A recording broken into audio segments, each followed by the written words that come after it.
In a bid to strengthen the naira to the dollar, the Central Bank of Nigeria, CBN, has provided an update to the circular it released on November 30th, where it liberalized the receipt of diaspora remittances, allowing for them to be collected in foreign exchange cash or electronic transfers into domiciliary accounts, as opposed to payments in naira, which previously was what obtained. Joining us now to speak on this and other socio-political matters is economist and former presidential candidate Tope Fasua. Tope, glad to have you join us this morning. Glad to have you join us this morning. Good to be here. Thanks for inviting me. Good, fantastic. Yeah, good morning. Now, just give me a moment. I mean, in the meantime, we could kick this off with talking about the fact that this decision to change the way people receive money that would be sent from outside the country within Nigeria, so it would be a situation where rather than naira being the default currency you'd receive this money in, you'd now be able to either receive these foreign currencies in cash or in your own foreign bank accounts. It's been touted as a move that will help Nigerians, help the Nigerian economy. Do you agree? And if so, can you shed some more light on how this change is supposed to help the Nigerian economy? Right, of course, it's a step in the right direction. Actually, it's what the people have always wanted, if you ask me, Well, what I would have probably wanted is where Central Bank of Nigeria standardizes how this thing will go, so that it's not just what you do in reaction to a downturn. As it is right now, we all know that the naira has suffered quite a bit of bash and all that. All the promises of the president himself and by extension the central bank governor that they were not going to devalue, we've seen something different playing out. And, it seems as if we're going to lose control. So, people really want to be able to do this. What that's going to do is to put that foreign currency in people's pockets so that there's less panic buying out there. And by extension, this will also reduce the pressure on the naira by every means, So it's good. But I want it to be more sustained. I'd want it to be, if you want to take a policy, even in peacetime, if I may use that word, let the policy be consistent and let people know what to expect. So that we're not just waiting for things to go down before we start to think, what do we do? And then, of course, if things pick up, we then roll out those policies again that alienates the people. Nigeria is one very interesting place. We've got about 8,000 to 9,000 below the change, and perhaps the highest is a Guinness World Record kind of thing. It's the highest in the world.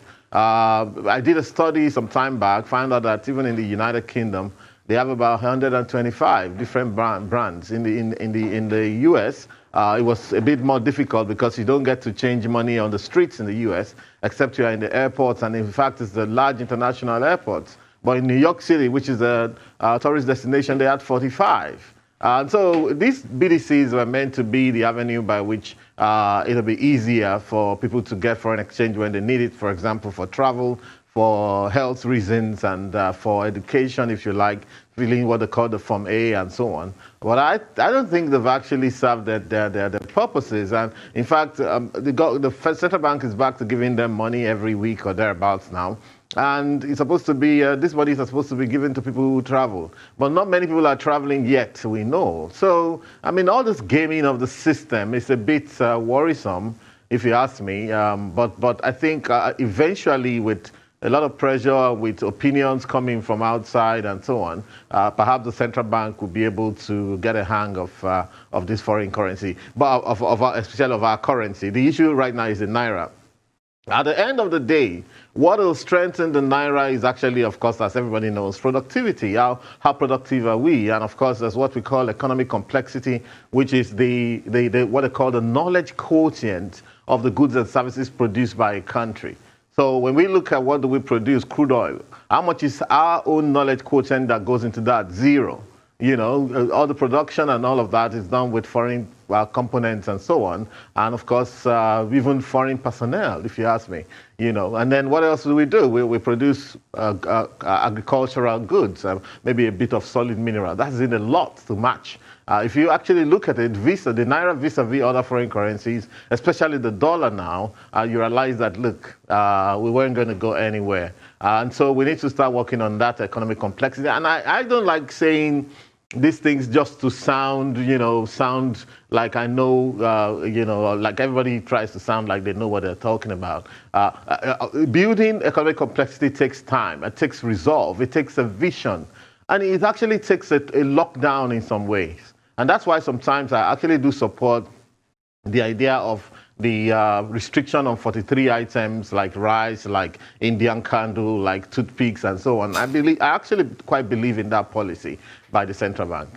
That's actually given. I mean, it should be, yeah, like I said, given. We can't be importing toothpicks. We can't be importing all that. Well, maybe in the course of the program, I'll come to what you talked about, BDCs, and then how you think we should get out of it. But I want to quote you here. I hope you get very serious and sincere about this Naira problem. I also hope the guys at CBN stand back and survey what is going on with their core functions and the institution as a whole. I was wondering, what exactly were you talking about here? What were you driving at? Basically, that's my last article in Premium Times and I think in Cable as well. But basically, you see that article I actually started by something that actually pains me. The fact that for some reason the bank was actually put in the cauldron of the people's anger. In the ENDSARS protests, some of the guys actually decided to camp in front of Central Bank. I don't know why. That's the truth. Except maybe it gets a bit of attention. But if we're talking about police brutality, I don't see how camping in front of Central Bank, except for maybe baiting, trouble. I don't know, whatever the case may be. And of course, we knew how that ended. But at the end of the day, I didn't think it was necessary for the Central Bank to be purported to be doing DSS work by banning, maybe freezing the accounts of some of those people. It's not a central bank function. I tried to reach out to some of the people in there to say, look, what exactly is this really? This is an institution. And, the work of DSS, CFCC, NFIU, cut out for them. I don't know why. I don't know why. If the president himself is not even speaking to people, speaking to his people about ENDSARS and all of those things, why should central bank stand in the breach for them? I mean, I don't believe in that. So I thought that they took their eyes off the ball in that very moment, and I don't think they should dig in any further. I think these other chaps should do their work and take central bank out of it, because the work of central bank is monetary policy. I hope you're aware. The monetary policy function is narrow. You get me?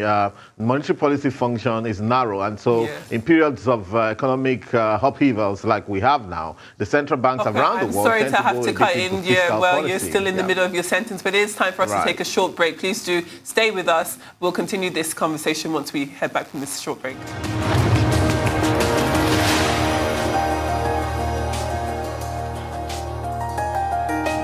Welcome back to the morning show here on HRISE News. We're still joined by Tope Fasua, who is a former presidential candidate and also an economist. Before we went on break there, I did interrupt you while you were talking about how you didn't feel as though the Central Bank of Nigeria had any place involving itself in the ENDSARS movement. There were allegations that it had moved to close certain accounts in the interest of cybersecurity, and you didn't think that that was really what the CBN should be focusing on. I'll give you the floor to finish your thoughts on that, but I also wanted to follow up with another line you wrote in your article recently, where you talked about the need for Nigeria to really focus and buckle up, because if they're not careful, they could be headed towards becoming another Zimbabwe. And as we know, Zimbabwe has a history of being quite a strong African country, went from being, as they call, Africa's breadbasket to, of course, a basket case itself. So do you think, was that hyperbole, or do you honestly think that Nigeria could be heading towards a financial system or a financial situation, a monetary situation where the Naira could become worthless or not even worth the money it's printed on? Absolutely. It goes without saying. I mean, it's basically cut and dried, if you ask me. Like I said earlier on, okay, let me finish the thoughts on this ENDSARS matter. Well, we can only appeal that if the youths will come out on the streets later on, they shouldn't target our institutions. We saw what happened with, many places in Lagos, especially, and some other parts of Nigeria, all the arson and all of that, which wasn't actually the intention of ENDSARS, but the ENDSARS people should also understand, the youth should also understand that, the population of the poor, the deprived, the depraved, the deranged, out of poverty, people who have lost their mind, absolutely, because of the problems of this country is a lot. And you don't want to be out there on the streets having a good protest and your office is being burnt or your shop is being burnt and all of that, which happened to quite a number of people. And so, of course, Central Bank is not a security agency, as far as I know, and they should let the. I think somehow, they probably try to walk back what happened, but I'm sure the security people probably said, no, listen, we're in here together. I don't think that we should jeopardize that institution because of any precedent. That's my view. Yeah, Tope, before you continue. Regarding the Naira, yeah. Yeah, before you continue and answer Femi's question, you even alluded to the fact that this is a place of EFCC, DSS, NFRU. This was from the DSS to the central bank. The DSS said it has security implications because of the amount of monies. So the Central Bank of Nigeria did not particularly have any choice here. Yeah. Or did they? No. Listen, they should take the central bank's name out of it. That's my view. They should take. Look, DSS goes to court. DSS gets the injunction or whatever it is they need, or the court order, to do whatever. It's DSS doing the work. At no point should it be mentioned that the central bank doing that work. Oh. What we've seen in the space is, is central bank blocking people's account. Central bank has no right to block people's account, but the DSS can through a court order, and that's how it works. I mean, I was in the banking for several years as well, so it's not something that's so alien to us that happens. So I think we should arrest that point, actually, if you ask me. It's just by the wayside. It doesn't, it goes without saying. It's very clear, this issue. So to the Nigerian Naira and the future of the Nigerian Naira, like we said, economic complexity is what we should pursue. Like we said, productivity is what we should pursue. The truth is that I don't believe, contrary to the opinion of a number of my friends who are liberal economists and of the liberal hue, that we can fully float the Naira. We can't. You float the Naira. I use the analogy of the kite, all right? The kite that children play with. You have to hold on to the strings of the kite. Otherwise, the kite floats away forever. If you leave the strings of this Naira, it's going to float away forever. You won't see it anymore. So what every country does is manage floating. The United States of America will not watch the dollar go to the dogs. You don't watch the dollar continue to fall in terms of value. Despite the fact that the United States is a very economically complex country, producing very high-end, top-range goods, and adding value, what they call the global value chain. But still, he's going to keep a watch that no matter whatever happens, the United States want people to put money in the dollar, to put their money in the dollar, as a reserve currency. The United States wants people to invest in the stock market, in the financial markets of the United States, and so on. And so the United States will not watch that go to the dogs. And if anything happens, they are going to take a few, if you like, extra economic measures to ensure that the dollar continues to be strong. Nigeria is not quite at that level yet, but Nigeria cannot afford this thing about demand and supply. If you match it, demand and supply forces for the Naira, who's demanding the Naira? Who's demanding the Naira? Nobody's demanding the Naira around the world. I mean, here we are talking about the new policy on BDCs. So the way it works is, the demand for your currency is what makes your currency stronger. Who's opening an LC, a letter of credit, or from M, or from A, import or export form in Naira? Nobody. Everybody opens those things in dollar. and maybe a few other currencies. Euro even comes a distant, maybe third or so. The renminbi, the yen, okay, yeah, the yuan rather comes second, I think, if I'm still current in that regard. So nobody's doing that. Even when we open what they call the NXP fund, which is the export fund, people want to export and get their currencies back, get their monies paid. Everybody does that in dollars. So you can't actually see any demand made for the naira here. So when there's no demand for your naira, what do? So you have to ensure that you manage. What that does, the managed floating, is it gives you time to grow your economy to be stronger and to be able to produce things that actually are worth, some value in the international market, in order to stabilize over time. When I look at it, not only Nigeria, but most African countries, it's difficult to see a way out for them and for their currencies, if you ask me. Given the fact that, yes, the world is now in a global recession, but I think it's this gentleman, the former Minister of Finance in Greece, Giannis Varoufakis, or what's his name, who actually was honest enough to say that Greece, Varoufakis, yeah, that he was honest enough to say that, look, Greece is in a Great Depression. And he used an index and he said, look, when you have 30% unemployment, you're in a Great Depression. Now, here in Africa, here, especially Nigeria, we try to follow the bandwagon and to behave as if we have arrived. We're talking about a recession. We're not in a recession, we're in a depression. We've always been in a depression. The indices are there. High unemployment rate, high inflation rate, if you ask me. High, what they call the misery index, it's very high. High unemployment, high inflation, problems with poverty, food poverty, high illiteracy rate, high crime rates, and you're talking about recession. No, you're not in a recession, you're in a depression. That's the truth. So that you understand where you need to be, so that you don't look. What we see when we now got, I saw something last week or thereabout. They say, federal government has now said that the MDS must only buy made in Nigerian cars, and of course it's half-hearted. Half-hearted.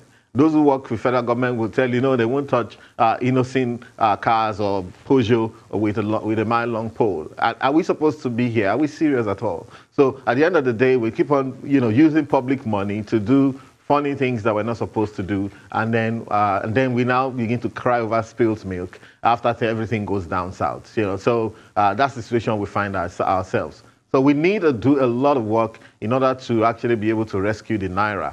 I'll perhaps maybe even ask if it's worth rescuing in the first place. Indeed. Well, I wanted to again look at Nigeria's exchange rate to the dollar. We know that earlier this week it did strengthen a little. I think it rose to even around 450 naira to the dollar before then settling back to around 460. So, I'm going to ask you this question and then I'm going to wait for the break and then I'll give you the opportunity to answer it. He was breaching 500 at some point. Right. But it is time for us to take a short break. Once we return, I will be able to actually ask my question. Please do stay with us.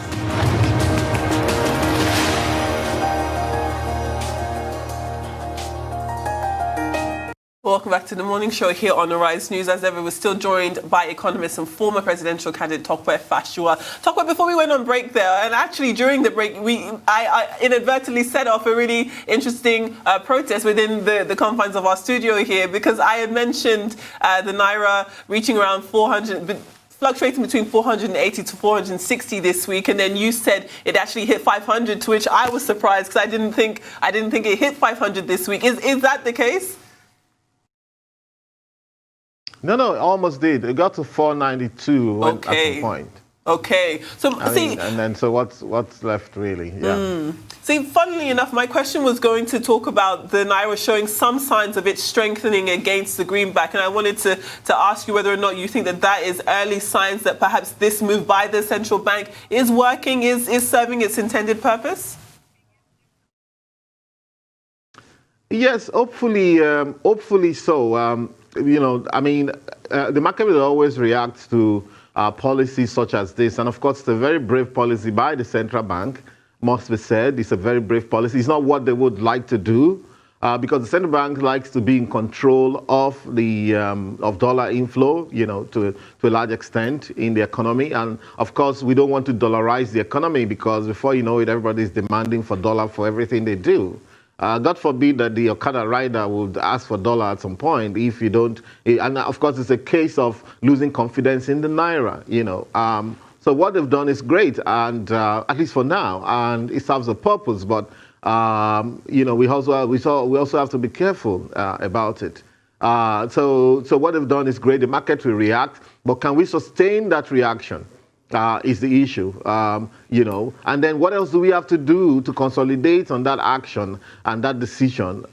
Those are the questions that we need to ask. That going forward, what do we do right now? So unfortunately for us, we're saddled with the COVID-19 induced global depression. We're saddled with crude oil prices that may not bounce back to previous levels where we had so much money in our hands. And then you ask, okay, what else are we doing?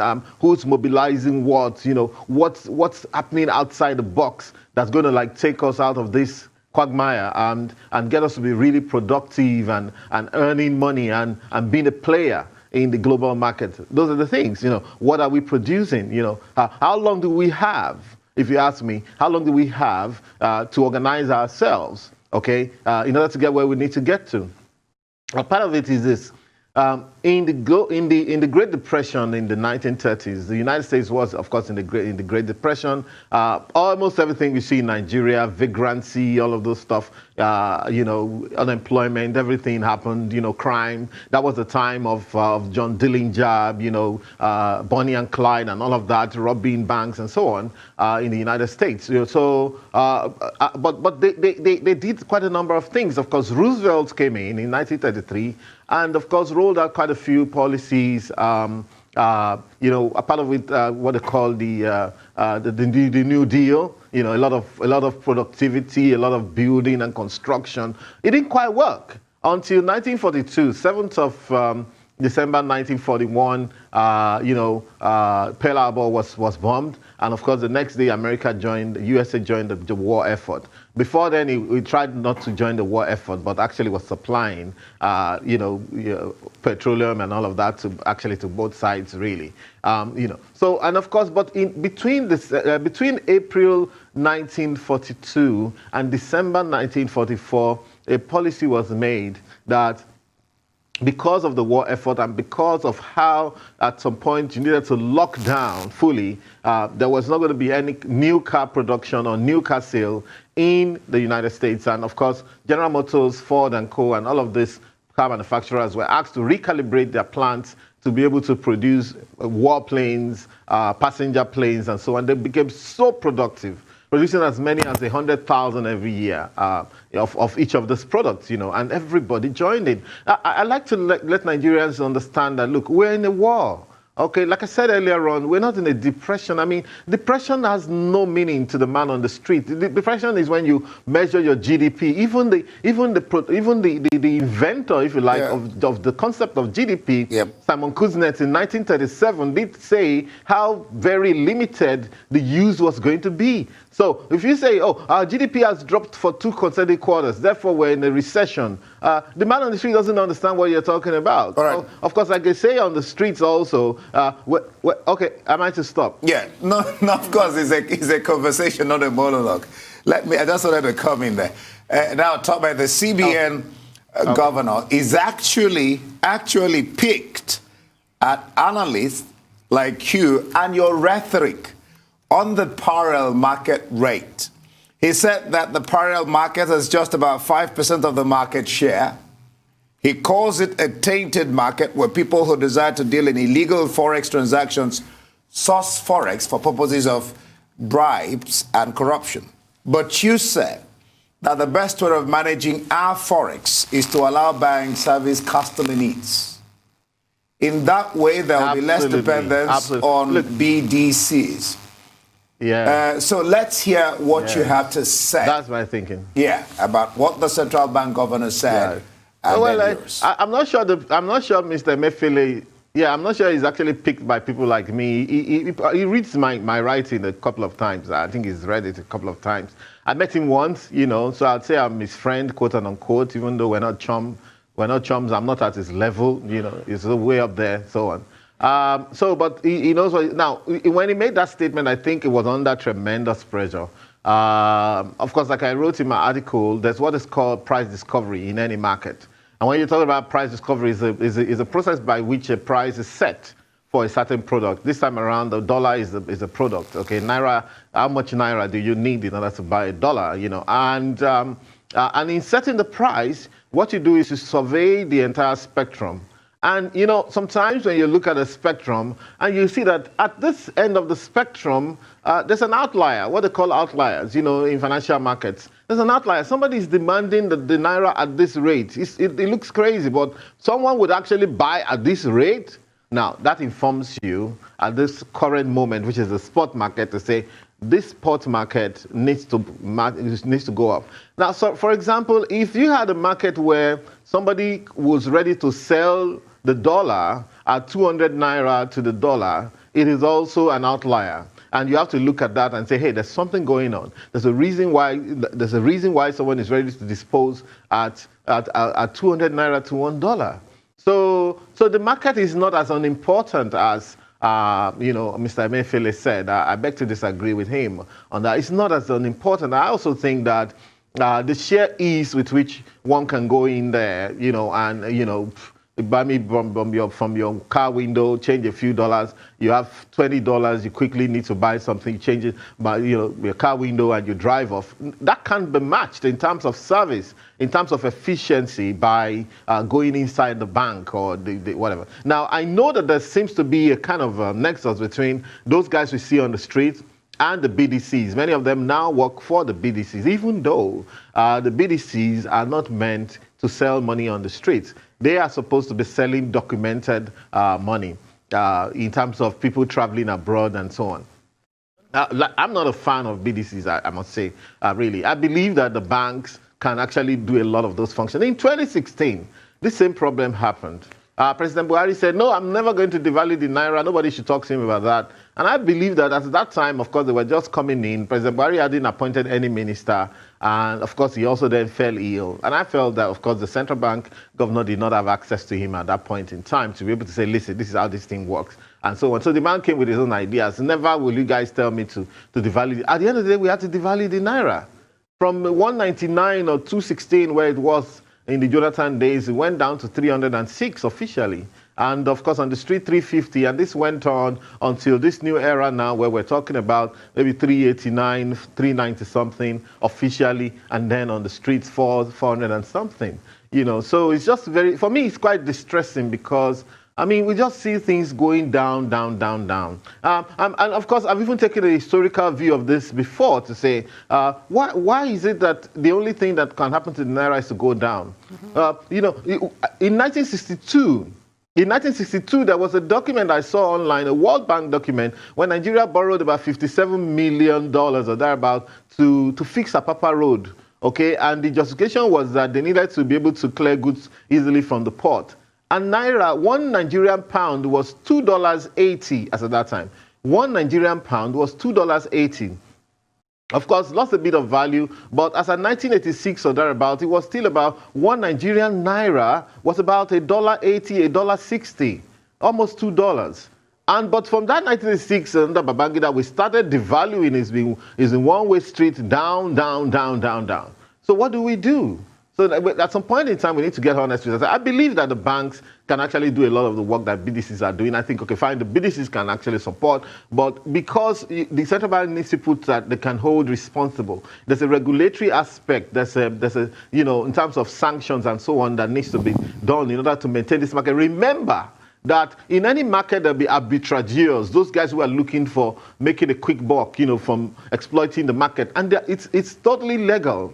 So long as they're not doing anything, it's totally legal. They're arbitrageurs, they're speculators, they're hedgers, people who are trying to keep money in order to forestall something happening in the future. And there are, of course, people who trade in the spot market. And in fact, there are even day traders, absolutely legal. There are people who come into the market and just game the market a single day, in and out, and they make a few bucks and they're gone.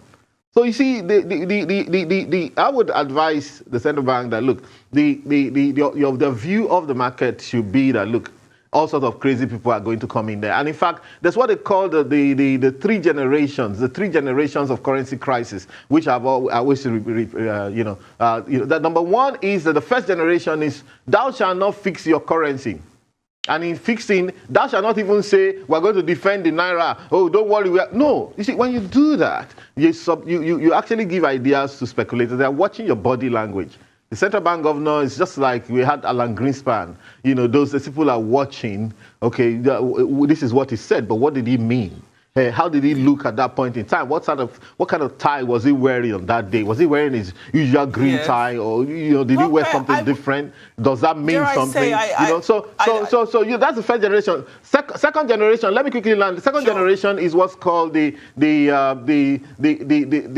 prediction theory, in terms of when people say that the currency is going to go down, it sure goes down. The third generation is what happened in the Asian crisis. So the second one is what I would usually want us to really be careful about. When people don't have confidence in the naira and they keep saying that, look, the naira will fall, the naira will actually fall. It's like, kind of a prediction in the negative. So the central bank also can use that by getting people to speak well about the naira, not necessarily themselves, but getting people to actually give a view of a positivity about the currency. Right. Tope, we've been referring to you as a former presidential candidate. We've not been doing it for no reason. I wanted to ask you what you think needs to be done, because as we approach is it 2023? It would be 8 years of, Buhari in power, the APC in power, and then, of course, it's eight years that other political parties haven't been in power. I wanted to ask you quite briefly what you think needs to be done to prepare Nigeria, the country, itself, for I don't want to say new leadership, because I don't want to preempt Buhari or APC not being in power. I have no dog in that fight either way.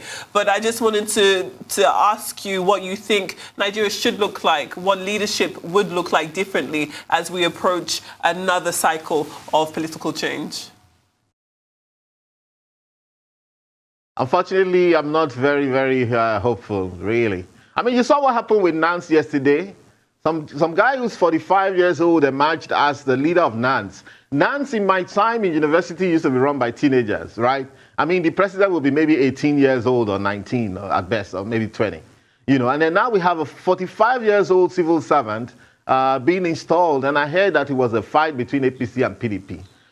Listen, I have so many dogs in the fight, including the fact that the INEC used to say, allowed itself to be used for something very undemocratic by shrinking the space and taking out 74 political parties. And the party I heard was one of those. And of course the courts even the federal high courts are even supporting them in that travesty, absolute travesty. Of course, we're not going to stop at anything to ensure that we get our mandates back, because, and of course, the idea is to protect Nigeria and the young people of this country, who came out recently. And one of the things I wrote in an article I titled 15 Things to Think About Before ENDSARS 2 is that they also have to understand, the young people have to understand, they have to be coldly calculative about this. Nobody's going to give you power on the platter. Exactly.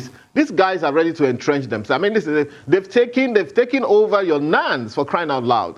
We know that that didn't start today, really. It started in the Obasanjo days, where NANS started having their annual meetings in Abuja, sponsored by the federal government of Nigeria. It became political. When in my time, it used to be that NANS, we would also from one campus to the other doing this thing, and it was fairly okay. It wasn't perfect, but look at it now. A 45 years old civil servant. It's my generation. It's like me. Look, I'm a student as well. All right, I'm rounding up my PhD. I could as well go and rather than contest for president. So the Nigerian youth needs to be very coldly calculated about this. It's going to be difficult for them to get a party registered now. Let's talk more about. So they need to dig in and understand and have a strategy about what to do. Good. And that is the point where I want to come in and ask you this. Let's talk about the ENDSARS. Well, according to you, those who participated didn't broaden their minds enough to move to the next level after ENDSARS. You want to explain further? There are many issues around it. Look at the sheer horde of people who came out looting and burning, and I swear to God, I never knew there were that many kind of people like that in this country. Now, mind you, not all of them were hungry, but people just wanted to get back at society. I mean, there were instances in Gogalada here where one guy was boasting that, look, he has carried 29 bags of rice today and 30 cartons of Indomie. And I said, okay, you know what? So the point is that, look, if you also hoard those 29 bags, you're not better than the government you criticize. Because you have to share those, of course, nobody's going to come to your house to take them from you, but you'll be so bored with rice if you have 29 bags of rice in your house. I actually also expected the prices of rice and other food commodities to drop as well. So there were many issues around it. So the issue was that I'm thinking that the ENDSARS, the savvy youth, the tech-savvy youth who were behind ENDSARS, even though they're supposed to be leaderless, but we know that they're leaders, I mean, in terms of leaders of thought and so on, should understand that they need to start reaching out to these other people. At the end of the day, I would actually want ENDSARS leaders to understand that they are running this country already, all right? And the government has so much respect for these people, at least at some point. Of course, I was of the opinion that they could bank their gains. You know that we're still talking about training SWAT now, all right? And the people said, the young people said, look, we don't want SWAT. The name is negative. You're talking about special weapons and terrorists, I mean, and tactics, right? Some people even call SWAT special weapons anti-terrorists, right? You know, we're coming from special anti-robbery squad, SARS. I'm moving to that. I would have wanted them to have something like a suggestion, like police tactical service that shows that lets the police understand that this is a service to the people. And of course, the rules of engagement needed to be agreed by the youths who will sit down with government to say, guys, this is the kind of uniform we want them to wear. We want them to have body cam. You have to invest in that. This is how their cars should look like, should be bulletproof so that we know. This is how they should check people if they have to stop people to search on the road. This is the situation where they can actually ask for your phone. You know, you don't ask for someone's phone who is not under investigation, except you have a cause to arrest them into your station. Then you can say, okay, let's see your phone or whatever it is. You know, but I think that all of those things weren't done. So I don't know how they're going to come. I'm not a youth, really. All right. Well, but I also, of course, I want a better Nigeria. So they need to be very strategic about it. Okay, so if you're going into politics as well, because like I said, you're already running the country. I always would want people who profile solutions. I'm not an anarchist. Exactly. I don't want to say, hey, everything that comes from government is bad. No. But so, okay, how do we go forward? So if you're going to go into policy, then you need to think very seriously. Are we starting our own party? Are we joining these parties? If we're joining these two old parties, how do we not become like them? Now, talking about two old parties. Otherwise, you're going to go in there and then become like them. So we're talking about two old parties. Yeah, Nigeria is becoming a two-party system. Yeah, I know. Yeah. Well, there are many parties. Well, we have two prominent ones, like we have in America, Republicans and Democrats. There are other parties. Well, you said you're hoping but these ones don't have any ideology. You can't compare them to the Republicans and Democrats, actually. No. I'm not comparing this one with them. They're the same anyway. Everybody in one has been in the other. All right. You said you're hoping Nigeria youth will step up. So what do you make of the mainstream political parties' attempt to bring the youths on board? I'm sure you have heard about that. You also talked about money to burn. If you talk about money to burn, how will these youths get the money to participate? Except maybe a godfather sponsors them. And of course, Tope, you know the implications of that. Big issue, Femi. You know, the point is that the youth are between the big issue, the rock and the hard place. You know what I'm saying? So, but however, they also should understand that Mama never said it was going to be easy, right? This is not going to be easy. Look, I mean, some of them even mocked people like me. You know, the thing that's saw now, we had seen a while ago, and we said, listen, let's come together. It was like an experiment, and we tried to make it work. You know, even though we didn't get any support when the government decided to cheat us through INEC by just yanking off, you know, waking up one day and saying, oh you don't know, we're taking our license from you and all of that, not even going through the due process and all of that. We didn't get any support. And I told them then, I told the youth that I said, there's going to come a day. You will need to form an artificial intelligence party, an Internet of Things party, a machine learning party, a party that will mainstream something that these old people will not have an inkling what you're talking about. And they'll tell you, sorry, you can't open that party. You go and join APC or PDP. Because everybody in APT has been in PDP. Governor Dave Umahi has now moved. You can see even the entire Southeast is shifting towards APC because that's where the action is. That's where the money is, So we want them there. People have to understand about self-transcendence. Don't think about yourself and your now. And, you have to understand that, look, you have, and again, the option is that the option is anarchy. Like say, okay, like Nigeria can't work. Okay, let's split it up. Let's break it up. And when I look in that direction as well, what I see is a lot of chaos, a kind of rolling perennial chaos, that probably has no end. You know what I'm saying? So, but the youths have to sit and think about what they want to achieve. Many of the guys who are going to join the APC and PDP, even if you have a godfather that says, oh, I like your face, I think you can run for office, don't worry, we'll back you up. You're going to end up being like them. Now, you then have to think about, look, what do you want to go into leadership for? Unlike many of the people I've seen, many of the governors who live in disgrace and ignominy, most of them are owing 3 months' salary now. In my state, Ondo State, I heard that that's the situation. And the man that left there, Mimiko, was owing 7-8 months before he left. The one that's here now is owing 3 months already. So I begin to wonder, why do people go into office if they have no idea? It should be service. Solve the very serious problems. All right. Exactly. So when you get in there, it's about, first of all, cocooning yourself in the appurtenances of office, and then, the remaining is secondary. Nigeria has a big problem. We need to sit down. I've written another article right now, which I also mentioned, I've not actually pushed it out yet. But I'm a thinker. I'm also a doer. If I have the opportunity, I'll do. But when I look at the Nigeria leadership question, I think it's what the Yorubas call okuakparo, which is a dead pheasant. If you're gonna if you're gonna be saddled with the leadership of Nigeria or any of the states or whatever the case may be, as is right now, you are actually inheriting a lot of problem and crisis. Yeah. All right. Before we let you go, you said the ENDSARS process has softened the ground.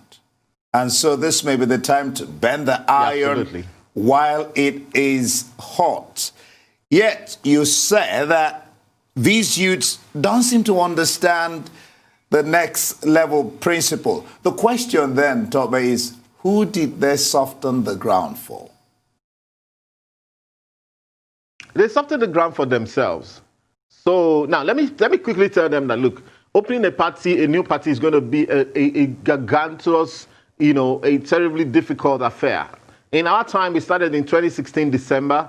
We managed to get our license in 2017 December, a full year of rigmarole. I know that there are about 100 parties or more already in the pipeline, apart from the ones that were deregistered, who are trying to get there. Some of them have been at it for almost 2 years now. A number of parties get registered, like Youth Party, like Socialist Party, by court order. And in fact, in spite of that, the INEC seem not to care. The gentleman, Mr. Yakubu, or Professor Yakubu, has got a second. I'm surprised. Because I don't know, so he's got a second, whatever. I would have run away from that kind of job because it's a hatchet job, But you see, the youths have come up with ENDSARS to say, look, they have a stake in this country. And the people, they are being listened to. The youth will ensure that their hands are clean. When you come to the table with clean hands, all right, when you come with clean hands, to this table, discussion table, not eating table, I mean here, not a dining table, a discussion table with clean hands, you get leverage, all right? Make sure you haven't collected money from somewhere you shouldn't collect money for. Make sure you're not doing your work for old people. In fact, this revolution is yours. You don't need colonial mentality. I wrote something short about colonial mentality on my page. You don't need to be shopping around the US and UK and say, come and help us deal with our government. It's your revolution. It's your revolution. Take it and run with it. You don't need validation from any quarters. Because when you do that, people are going to come with their own agenda. And at the end of the day, the baby that will be birthed, you won't understand that baby. You won't recognize that baby. All right. So they have softened the ground for themselves. So it's going to be really difficult, but it's not a bad idea to start. So mind you, before you start a party, well, the journey of 1,000 miles begins with the acronym or the logo. I know exactly. When you're going to start, the name, the logo, the acronym must not resemble anything that's in the space right now. That's why YDP will not work. They came with NYDP. NYDP may work, but the logo of a feast will not work because another party called NDP is already using the feast as a logo. So that's why we had to use the laptop. People were laughing at us. They say, oh, this is a Yahoo party, NRP Yahoo party. I said, look, you guys don't understand what it takes, you know. And in fact, I had to go there, I had to weep, I had to beg, I had to kneel down before I got my party license. And say, look, because they were going to frustrate you. People sitting down there, some civil servants will frustrate you. And all those big dreams that you think you have will never come to fruition. But say, so that's an option. They need to start that. I would want the youth to be everywhere. Form your new party. Join the old parties. You know, do whatever you have to do. Continue to be activists and protest once in a while in a very constructive way. One way or the other, a young person will emerge who understands. Yes. So it's a chess game. So one way or the other, that young person will understand, I mean, that will emerge, that will understand what the issues are and the enormity of and then understand that the next level of leadership in this country will be very, very ascetic, all right? You know, we're talking about presidents that will fly economy and conserve the money for the people. This country is not supposed to be very, very rich. For us to end. Yeah. Yes, you know, still very rich. It's not particularly very still rich, very but rich. the little resource we have must be conserved for the people. All right, Tope Fasua, economist and former presidential candidate, thank you very much for your time.